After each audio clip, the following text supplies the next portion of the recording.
Présidente, Monsieur le Vice-président, Monsieur le délégué spécial, chers collègues, nous ne pouvons bien entendu que nous réjouir de l'objectif fixé pour améliorer la qualité de l'air, à savoir réduire la pollution de l'air à des niveaux qui ne sont plus considérés comme nocifs pour la santé et les écosystèmes.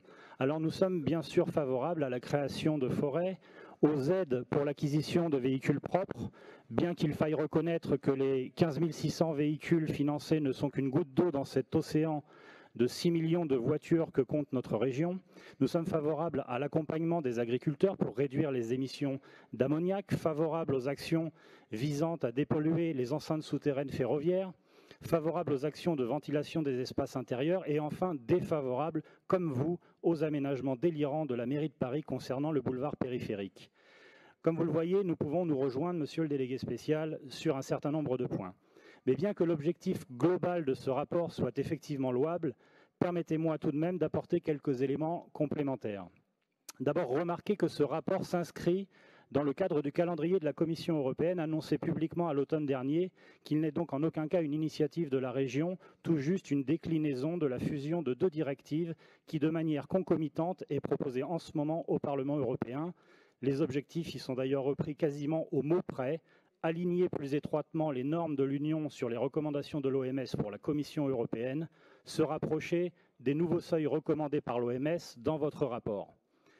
Insistez ensuite sur le fait, et vous l'indiquez dans votre rapport, que les efforts précédemment effectués en matière d'amélioration de la qualité de l'air ont considérablement porté leurs fruits. Il faut bien sûr collectivement s'en féliciter.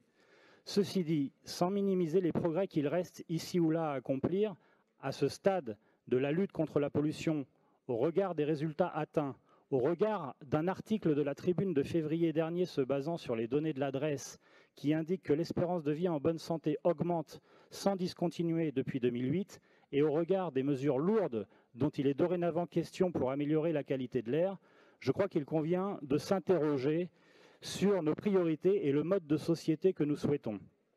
Comment trouver le bon équilibre entre l'amélioration de la qualité de l'air et la préservation de notre qualité de vie?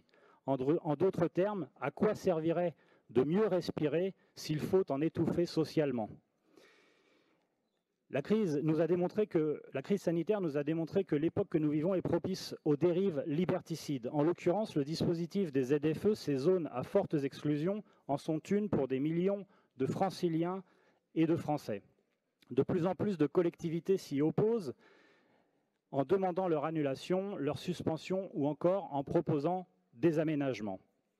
Depuis de nombreux mois, à l'Assemblée nationale, dans les territoires et dans cette Assemblée, le Rassemblement national est à la pointe de ce combat et s'oppose vigoureusement à la volonté forcenée du gouvernement de mettre en œuvre cette réglementation brutale. Nous en demandons l'annulation. Votre souhait exprimé en début de séance de reporter de 18 mois la mise en œuvre de ce dispositif est un premier geste, mais ne fait que reporter d'autant la problématique et ne lève pas l'angoisse de millions de Franciliens. Je vous remercie.